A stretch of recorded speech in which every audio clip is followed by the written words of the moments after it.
የቀይ ባህር ጉዳይ ለኢትዮጵያ የህልውና ጉዳይ ነው።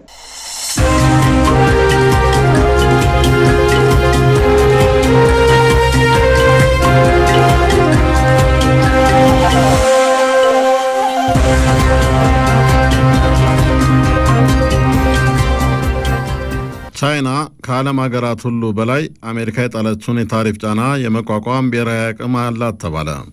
በዓለም ሁለተኛው ግዙፍ የኢኮኖሚ ባለቤት የሆነችው ቻይና በታሪፍ ጫና የተቀሰቀሰውን የንግድ ጦርነት ተጽዕኖ የመመከት ጉልበት እንዳላት ነው ቢቢሲ የዘገበው።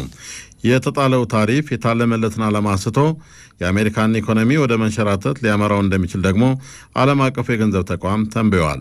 ሷሜል እንዳለ ተከታዩን ትንታኔ አዘጋጅተዋል። ሁለቱ የዓለማችን ታላላቅ ኢኮኖሚዎች አሜሪካና ቻይና በዋሽንግተን የታሪፍ ጫና ቀስቃሽነት ከገቡበት የንግድ ጦርነት ከዓለም ሀገራት ሁሉ ቤጂንግ ከመቋቋምና ከመመከትም ባሻገር የምትጥለው የአጸፋ የታሪፍ እርምጃ በዓለም ብሎም በአሜሪካን ኢኮኖሚ ላይ ጉዳት ሊያስከትል የሚችል ነው ተብሏል። የቢቢሲ የኢኮኖሚ ተንታኝና ዘጋቢ የሆነችው ኮህ ኤዌ እንዳለችው አሜሪካ በቻይና ወጪ ምርቶች ላይ እስከ 245 በመቶ የታሪፍ ጫና ብትጥልም የቤጂንግ ገበያ መውጫ አማራጭ አያጣም ትላለች። ይልቁንስ ቤጂንግ በአጸፋ በአሜሪካ ገቢ ምርቶች ላይ የጣለችው የ125 በመቶ ታሪፍ የበለጠ ጉዳት የሚያደርስና የቻይና ብቸኛ የውጭ ምርቶችንና ጥሬ ዕቃዎችን የሚያጡት የዋሽንግተን ኢንዱስትሪዎችና ገበያዎች የበለጠ ሊጎዱ እንደሚችሉ ጽፋለች። በግዙፎቹ የፕላኔታችን ሁለቱ ኢኮኖሚዎች የገበያ እርምጃና የአጸፋ እርምጃ በመላው ዓለም ያሉ ሸማቾች፣ የንግድ ተቋማትና ገበያዎች ዓለም አቀፍ የኢኮኖሚ ውድቀት ይከሰታል በሚል ለበለጠ እርግጠኛ አለመሆንና ስጋት ተጋልጠዋል። የቻይና ኢኮኖሚ ግዙፍ መሆኑ ብቻ ሳይሆን ከ1 ቢሊዮን በላይ የሚሆነው ግዙፍ ሸማቿም በዋሽንግተን ታሪፍ ሊጎዱ ይችሉ ለነበሩት የውስጥ ኩባንያዎቿ የሀገር ውስጥ ገበያ በመሆን የገበያ ውጥረቱን ሊያረግቡ እንደሚችሉ ይታመናል። ቻይና ሀገራዊ ንቅናቄ በመፍጠርና የአርበኝነት ስሜት በማነሳሳት እንዲሁም ለሰፊ ሸማቿ ማበረታቻና ድጋፍ በማድረግ እንደ ምዕራባውያኑ ገዢና አባካኝ ያልሆነውን የሸማች ባህሪ በመለወጥ እያዘጋጀቻቸውና እየተሳካላት ነው ትላለች ኮህ ኤዌ። የቻይና ሸማቾች የተቃጣብንን የገበያ ጥቃት ማዕበል ለመመከት በጋራ ንቁም፣ ሰማይ ተፈርክሶ አይወድቅም እያሉ ነው። የዓለም ፋብሪካ የሚል ቅጽል ስም የተሰጣት ቻይና በቴክኖሎጂ ልማትና የበላይነት ከዋሽንግተን ጋር የከረመ ውድድር ውስጥ ሰንብታለች። ፕሬዚዳንት ሺ ጂንፒንግ በሀገር በቀል ቴክኖሎጂዎች ከዝቅተኛው ቺፕስ እስከ ሰው ሰራሽ አስተውሎት ኤአይ ላይ በከፍተኛ ደረጃ መዋለ ንዋይ አፍስሰዋል። ከ1 ትሪሊዮን ዶላር በላይ ኢንቨስት አድርገዋል። የቻትቦት ዲፕሲክ ቴክኖሎጂ የቴስላን ቻት ጂቲፒ እና ቢዋይዲ የኤሌክትሪክ ተሽከርካሪ ኩባንያዎችን በርቀት በገበያው ያሸነፈ ነው። ታዛቢዎች ሀገር በቀል የገበያና የቴክኖሎጂ ጥንካሬ እንደዚህ አይነቱን ክፉ ቀን ተቋቁሞ ያሳልፋል ይላሉ። ኤዊ እንደምትለው የአፕል ዓለም አቀፍ ኩባንያ ሀገር በቀል በሆኑት የቻይና ህዋዊና ቪቮ ምርቶች ገበያው እየተወሰደበት ነው። የአሜሪካ ኩባንያዎች የአቅርቦት ሰንሰለታቸውን ከቻይና ቢያዞሩ እንኳን በሌላ ሀገር እንደ ቤጂንግ የተሟላ መሰረተ ልማትና የሰለጠነ የሰው ኃይል ማግኘት አልቻሉም። የቻይና አምራች ግን ለ2-3 አስርታት በሁሉም ሀገር እንደየሀገሮቹ አቅም የአቅርቦት ሰንሰለታቸውን አጠናክረውና ሸማቾችን ይዘው መቆየታቸው ለአሜሪካ የማይጋፉት የገበያ ተወዳዳሪ ወይም ጠላት አድርጓቸዋል ይባላል። ቻይና ይሄ ሊመጣ እንደሚችል ከትራምፕ የመጀመሪያ ተርም ታሪፍ ጀምሮ የተረዳች ይመስላል። ስትዘጋጅ የቆየች ነች ትላለች ኤዊ። ቻይና በ2018 የዶናልድ ትራምፕ ታሪፍ የፀሐይ ወይም ሶላር ኃይል ኤክስፖርት ንግዷን ክፉኛ ከጎዳበት ጊዜ ጀምሮ ቤጂንግ ከአሜሪካም ጋር ገበያ እየሰራች ግሎባል ሳውዝ ወይም የደቡብ ቀጣና ትስስር ከሚባለው ዓለም ጋር በቢሊዮን ዶላር ወጪ አውጥታ የሮድ ኤንድ ቤልት የገበያ ትስስርን ፈጥራ ቆይታለች። ቻይና 40 በመቶ አሜሪካ ታስገባ የነበረውን አኩሪ አተር ምርት ከትራምፕ ወደ እጩነት መምጣት በፊት ጀምሮ ወደ ብራዚል አዙራው ቆይታለች። አሜሪካ ዛሬ ትልቋ የቻይና የውጭ ምርት ገበያ መሆኗ እየቀነሰ ነው። ወደ ሰሜን ምስራቅ ኤዥያ ከዞረ ሰንብቷል። ቻይና ዛሬ የሰሜን ምስራቅ ኤዥያ 60 ሀገራት የንግድ ሸሪክ ናት።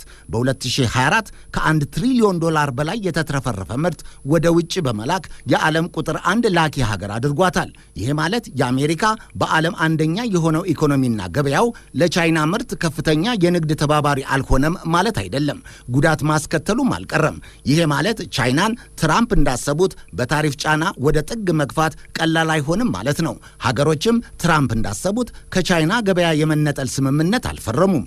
ከትርፍ ኪሳራው አመዝኖባቸዋል። ከዚህ ሌላ ቻይና ከአሜሪካ መንግስት የአክሲዮን ቦንድ ገበያ $700 ቢሊዮን የሚሆነውን የያዘች ሲሆን አሜሪካ ያለባትን የ1.3 ትሪሊዮን ዶላር ዕዳም እንደ ንግድ ጦርነቱ የጦር መሳሪያ ወይም ተተኳሽ ልትጠቀምበት ትችላለች።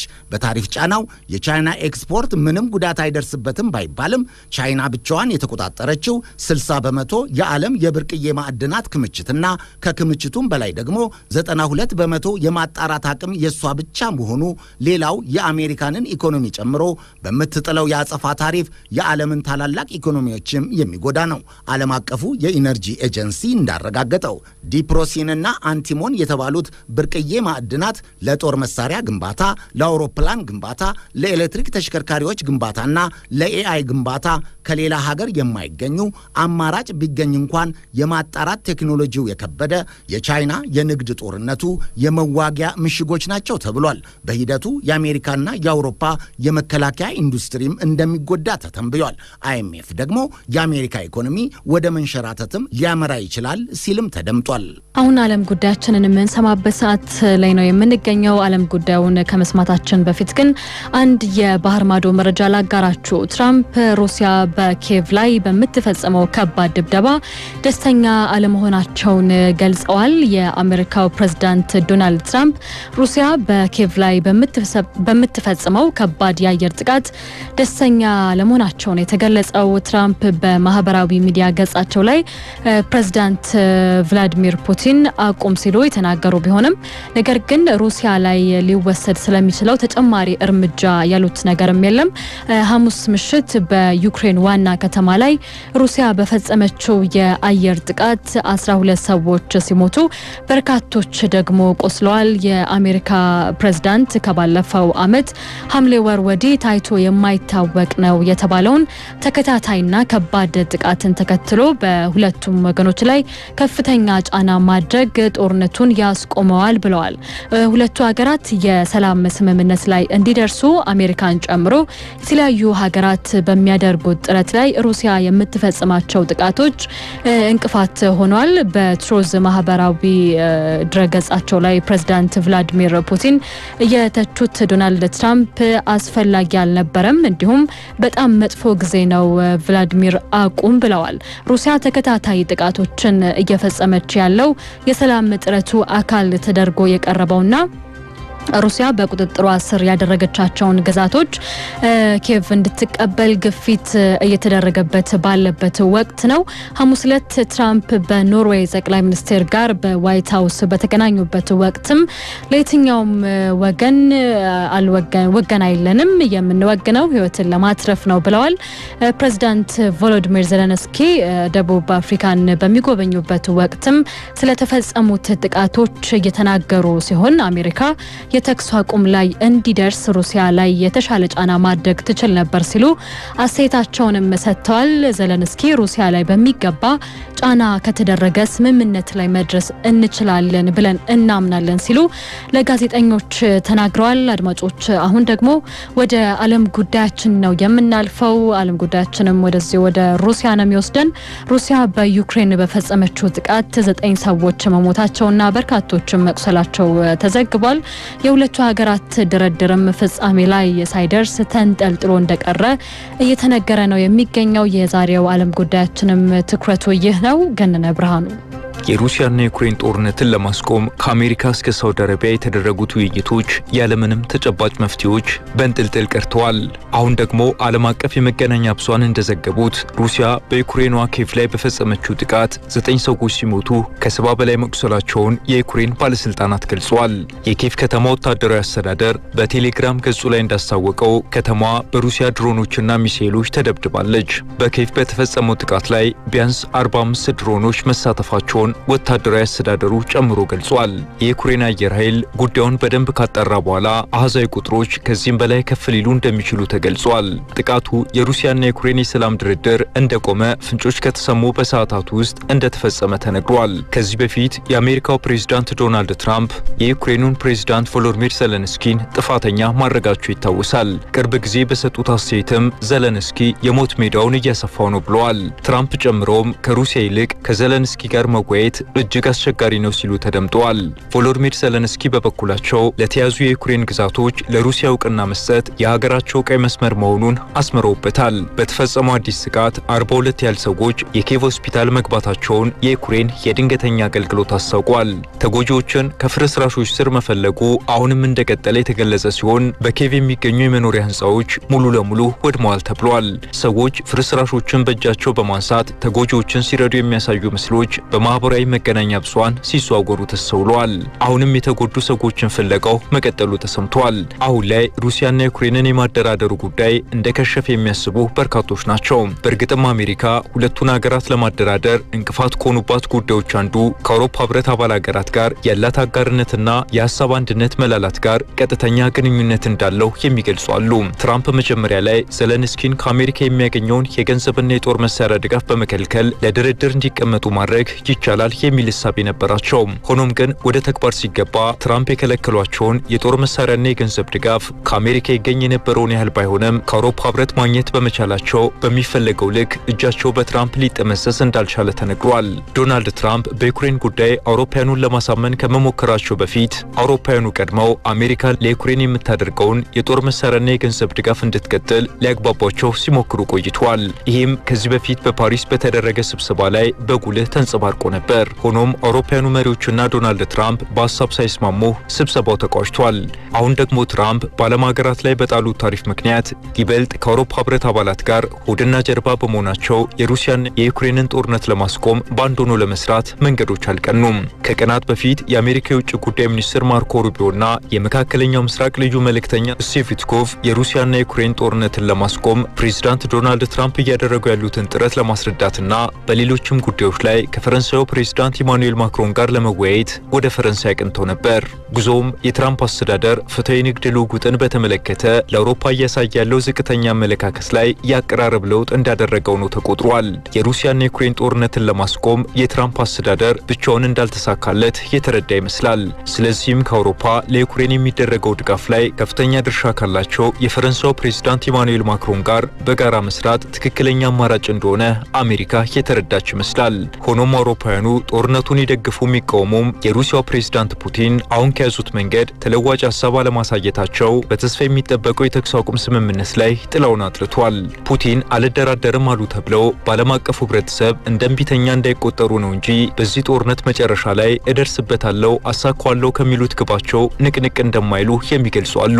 ስለዚህም የዶናልድ ትራምፕ አስተዳደር ይህንን የፑቲንን አቋም በምን መልኩ ሊያስተናግደው ይችላል ለሚለው አጥጋቢ ምላሽ የለም። ጦርነቱን ለማስቆም አሜሪካ ለምታቀርባቸው የመፍትሄ ሀሳቦች ሁሉ ዘለንስኪ ለመቀበል ዝግጁ ነበሩ። ይሄም የሩሲያን ከአቋሟ ለመነቃነቅን እንደ ድል በመጠቀም የአሜሪካንን የጦር መሳሪያ መልሶ ለማግኘት ሳይታሰብ እንዳልቀረ ቢገመትም በተቃራኒው ዶናልድ ትራምፕ የተኩስ አቁም ስምምነቱ ከመደረጉም ጦርነቱም ከመቋጨቱ በፊት በነ ጆ ባይደን ጊዜ ከአሜሪካ የተሰጠ ገንዘብን ሁሉ ዩክሬን በማዕድናት ቀይራ እንድትከፍል የሚያስገድዱ ስምምነቶችን ዘለንስኪን የማስፈረም ጥረት ውስጥ ገብቶ ነበር። የሩሲያና ዩክሬን የተኩስ አቁም ስምምነት ላይ ለመድረስ ተደጋጋሚ ውይይቶች ከተደረጉ በኋላ እንደ መጀመሪያ ሁለቱም ወገኖች ለ30 ቀናት በጥቁር ባህር ላይ የሚፈጸሙ የአየር ጥቃቶችን ለማቆም ተስማሙ።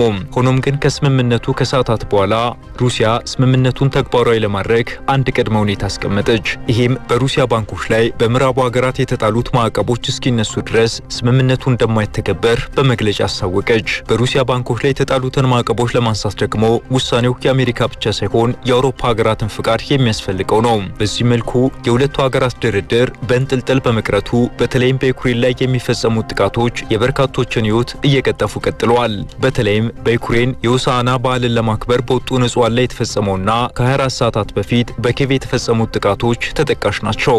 ይህም ዶናልድ ትራምፕ ውጤታማ የማስማማት ስራዎችን እየሰራው ነው ባሉት ላይ ውሃ ደፍቶበታል። ተጠናክረው በቀጠሉት የሩሲያ ጥቃቶች የሀገሪቱ ፍላጎት እስካሁንም በግልጽ እንደማይታወቅ ተገልጿል። ከዚህ በፊት ዶናልድ ትራምፕ ከአንታር ከ20 እጥፍ ከሚገዝፍ ሰው ጋር ጸብ ውስጥ መግባት አልነበረብም ሲሉ ዘለንስኪን መውቀሳቸው ይታወሳል። ዶናልድ ትራምፕ ከሳምንት በፊት ዩክሬናውያን የሆሳዕና በዓልን እያከበሩ ባለበት ለተፈጸመባቸው ጥቃት ሩሲያን ቢወግዙም የቡድን 7 ሀገራት ሩሲያ የፈጸመችውን ጥቃት በማውገዝ ሊያወጡ የነበሩትን መግለጫ አልደገፉም ተብሎ ይተቻሉ። የዩክሬኑ ፕሬዝዳንት ቮሎዲሚር ዘለንስኪ የተኩስ አቁም ስምምነት ለማድረግ ፈቃደኛ ከሆንን 44 ቀናት ቢቆጠሩም አሁንም ዜጎቻችን በሩሲያ ጥቃቶች እየሞቱ ይገኛሉ ብለዋል። በደቡብ አፍሪካ እያደረገው የነበሩትን ጉብኝት አቋርጠው ወደ ሀገራቸው መመለሳቸው የተገለጸው ዘለንስኪ የውጭ ጉዳይ ሚኒስትሩ በደቡብ አፍሪካ ቀርተው ቀሪ ውይይቶችን ያደርጋሉ ተብሏል። ዶናልድ ትራምፕ በሩሲያ የተፈጸመውን አዲስ ጥቃት በማህበራዊ ገጻቸው ላይ መተቸታቸው የተገለጸ ሲሆን አሁንም የተኩስ አቁም ስምምነት እጅግ አስፈላጊ መሆኑንና አሁንም በሳምንት ጊዜ ውስጥ በሺዎች የሚቆጠሩ ወታደሮች እየሞቱ እንዳሉ ገልጸዋል። ዓለም አቀፍ ጉዳዩን ስናዘጋጅ አልጀዚራ፣ አሶሺየትድ ፕሬስ እና ካውንስል ኦን ፎሬን ሪሌሽን ድረገጽን በምንጭነት ተጠቅመናል።